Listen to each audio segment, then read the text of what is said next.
하고 하나님 말씀에 어떻게 순종을 못하고 있는 자신의 모습을 좀 못 보는 겁니다. 그것이 악을 행하는 진리를 따르지 아니하는 자에게는 환난과 공고의 보응의 아픔이기에 최고의 능력은 뭐냐? 아버지의 성품으로 무조건 이해하며 용서하고 불쌍히 여기는 것입니다. 쉬지 않고 기도해야 함은 왜 우리가 기도합니까? 주세요. 이거 해결해 주세요가 기도가 아니었습니다.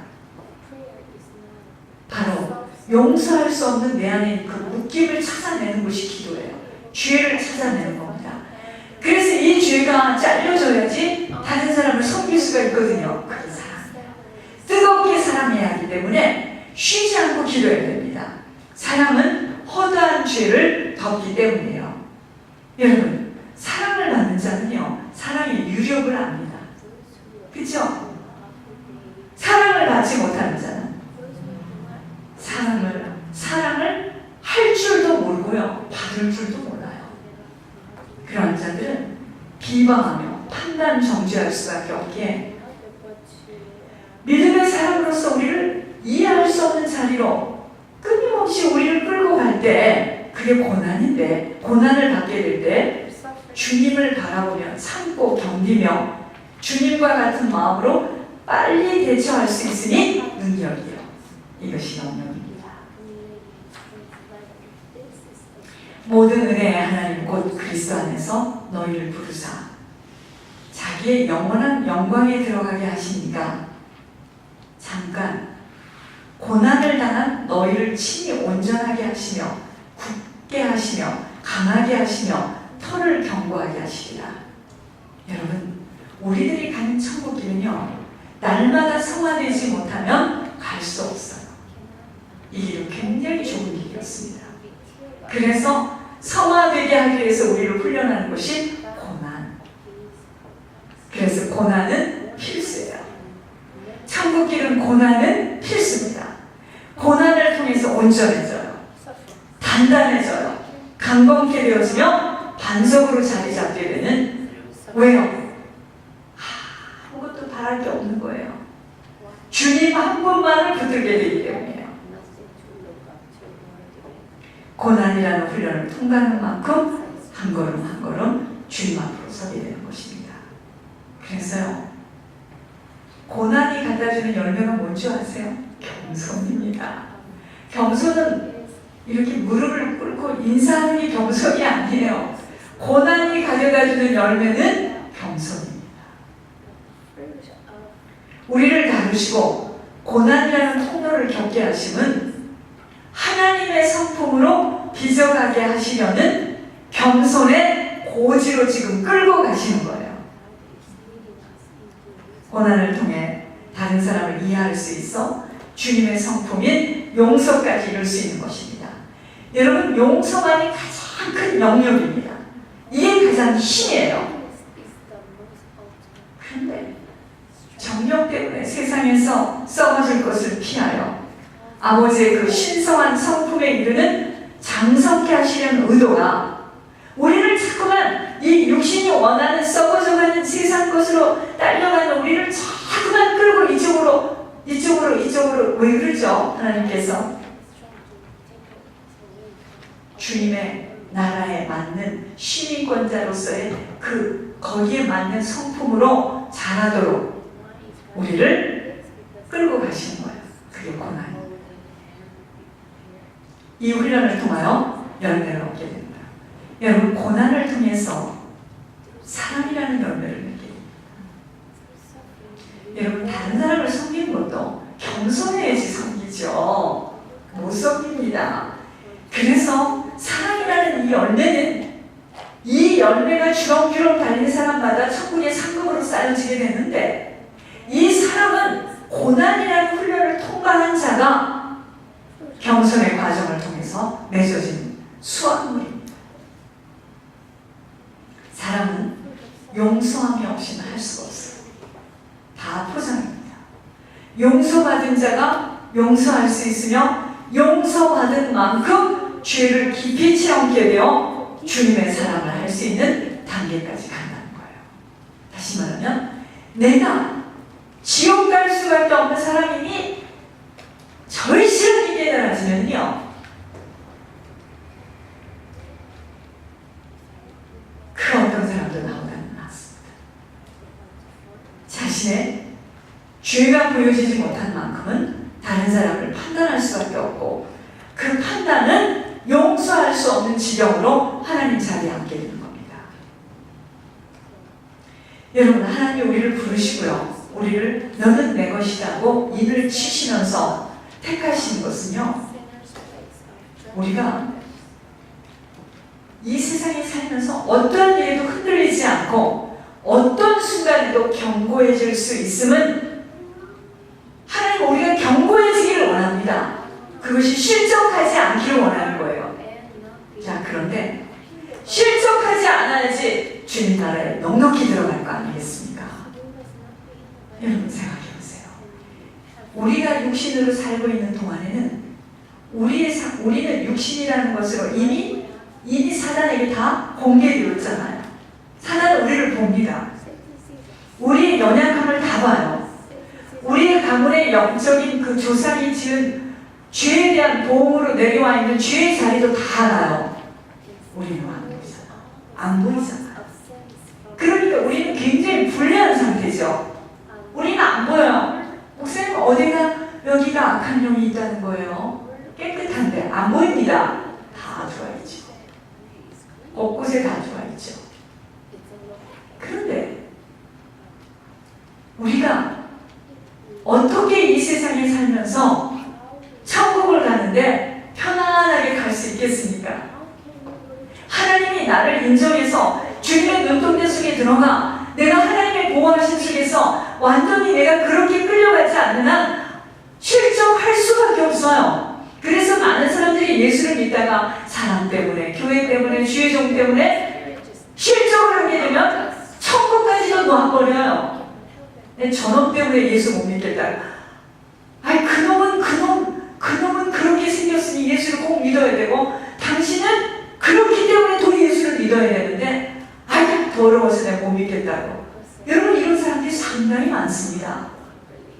그런데 이 땅에서는 그놈이 잘못했지만 하나님은 그렇게 말씀하지 않아요. 죄가 많은 곳에 은혜가 많다고. 그 사람은 그렇게, 그나마 그 사람이 예수까지도 안 믿었으면 그놈은 큰일 날 놈입니다. 그렇기 때문에 그 사람은 예수를 믿고 있고, 그분이 어떻게 끝까지 어떤 과정에서 주님 나라에 들어갈지는 아버지가 관여하는 문제인데, 많은 사람들이 그놈 때문에 못 믿겠고, 이놈 때문에 못 믿겠고, 목사들이 이래서 못 믿겠고, 막 너무 사람들이 어리석은 거예요. 죄를 안 가르쳐줬어요. 성경을 지식으로 가르쳐서 그런 거예요. 여러분, 죄를 알게 되면 어떤 순간에도요, 나 같은 죄인이 내가 그 지옥 갈 사람이었는데 발발 떱니다. 그래서 바리새인들은 못 가는 거예요. 나는 3일에 한 번씩 금식했고, 나는 11조 생활 잘했고, 나는 성경을 이렇게, 내가 무슨 죄가 있냐고 못 들어가는 겁니다. 죄를 알아야 돼요. 죄. 하나님이 볼 때는 그 죄나 하나님은 똑같은 거예요. 사람이 볼 때는 그것이 경중입니다. 하나님은 그렇다는 거예요. 죄를 가지고 중량을 이야기해도 자기의 판단 속에서 죄를 이야기하기 때문에, 저 사람은 저런 죄를 져고 나는 이런 죄를, 큰일 납니다. 저는 자신있게 얘기합니다. 실제 그랬고, 지옥 갈 사람 같습니다. 지옥도요, 아주 확실하게, 여러분, 지옥에서 제일 확실한 곳이 어딘 줄 아세요? 칼빈이 있는 곳. 저 밑에. 지금 나가보세요. 칼빈 지옥 갔다면. 저기다가 도라지. 제가 지옥 갈 것을 저는 확실히 알았기 때문에, 나를 지옥에서 건져주셨는데 이쯤은 하고 넘어가는 겁니다. 실제요. 등에서 땀이 나요. 지옥의 소리를 딱 들어보니까 내가 그 자리에 들어갈 사람, 난 100번 지옥 갈 사람이었습니다. 그런데 건져주셨잖아요. 그러니까 빚을 많이 탕감받았잖아요. 그러니까 죽도록 충성해야 되잖아요. 여러분, 어떤 순간에도 주님 때문에 돌이킬 수 있어야 하고 자신의 연약함을 자랑할 수 있는 자가 되어야 그 누구도 어떤 상황이 와도 용서할 수 있고 아버지의 마음을 갖게 될 수 있어 양보할 수 있게 된다는 겁니다. 여러분, 겸손은요, 고난을 통해서 다른 사람을 자신보다 낮게 여기는 자에게 있는 성품이에요. 교만은 자신을 드러내고 자신의 강함을 자랑하고자 높아지려는 마음으로 그러한 자는 멸망의 길을 가는 자이기에 하나님의 자리에서 하나님 되는 만큼이에요. 그럼요, 상대방 이해할 수 없습니다. 용서? 아니, 이해가 안 되는데 용서를 어떻게 합니까? 여러분, 우리가 무슨 일이 일어날 때 경찰 부르는 거 있잖아요. 순간입니다. 그리고 때리지도 않았는데 딱 하면 탁 누워버리고 이러는 거 있죠? 여러분, 그게요, 정말 항상 말씀의 빛으로 자신의 죄를 볼 수 있음이 영안이 열렸다는 겁니다. 지금 영안이 열리는 건 남의 것을 보라고 영안이 열리게 하는 것이 아니고 내 죄를 보라 했거든요. 이 빛이 강하게 비춰지는 만큼은 모든 문제의 원인을 자신에게서 찾아낼 수밖에 없는 것입니다. 나보다 못난 자도 없고 나보다 악한 자도 없고 나보다 거짓된 자는 없다라는 것으로 자신을 볼 수 있음이 영역입니다. 막 강풍처럼 이렇게 해서 쏟아지고, 하나님 이번에 그러세요. 너희들이 아무리 소리를 고래고래 지르고 금식을 하고 막 때를 쓰고 강도처럼 아무리 나에게 부르짖어도 나하고는 전혀 상관이 없는 거야. 그러니까 자기 몸만 허해지는 거야. 소리 많이 지르면서 조용히 말을 해도, 또 너희들이 무엇이 필요하냐라고 말하지 않아도 난 다 안다. 하나님께서 인정만 하고 합격만 하면 하나님이 알아서 다 해주시는데, 기도는 뭘 달라고 구하는 게 기도가 아니었어요. 선포죠. 이때 그 어떤 것도 이해 아니 되는 것 없고 실수함을 용서 못할 수 없는 것입니다. 육신을 갖고 있는 동안 최고의 힘은 용서예요. 배려가 깔려있는 용서만 가득하다면 갈등은 없어지는 거예요. 낮은 자세로 임할 수 있는 겁니다. 결혼? 서로 용서하고 섬기고 서로 희생하고 충성을 하고 준 하나님 나라예요. 결혼 안 하신 분들은 알고 하셔야 돼요. 아니, 싫어요. 나는 희생 같은 거 그런 거 해본 적도 없고 생각도 안 했어요. 혼자 계시는 게 훨씬 나을 줄 예수님의 이름으로 간절히 부탁드립니다. 결혼은 희생하고 용서하고 그에게 없는 걸 내가 도와주고 충성하고 헌신하기 위해서 하는 것이 결혼이에요. 중국 가서 얼마나 웃었는지. 남자는 다 집에 있어. 여자가 큰 슈퍼마켓 주인도 하고요.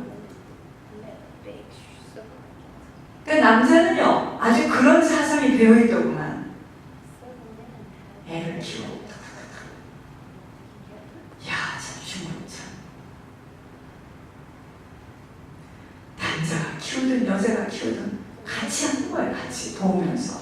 우리나라 좀 보세요. 보기 싫다니. 그렇게 네 남편을 부엌에다 넣는 거. 참, 할머니들 참. 지금 급한데 남편이든 부인이든 누구든 빨리 들어가서 아는 거지.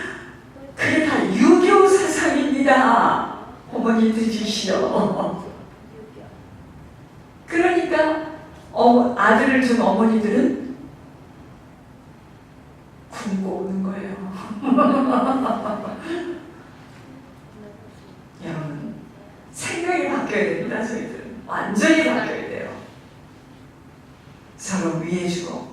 서로 도와주고 불쌍히 여기고 긍휼히 여기고. 여러분 그거 안 하면 사단이 내 집에서 안 떠나. 성경을 외워도 안 떠나요. 절대로 안 떠납니다. 또 우리가 갈등하는 게 다 뭐죠? 살아보세요 한번. 또 이런 말 있잖아요. 우리 전부 다.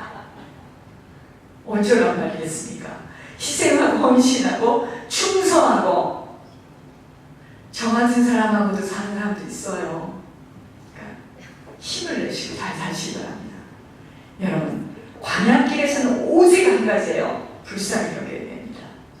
그럴 수밖에 없는 그 상황을 이해하고 긍휼히 여길 때 모든 풍랑을 피해서 갈 수 있는 거예요. 용서할 수 없는 것으로부터 나오는 게 뭐죠?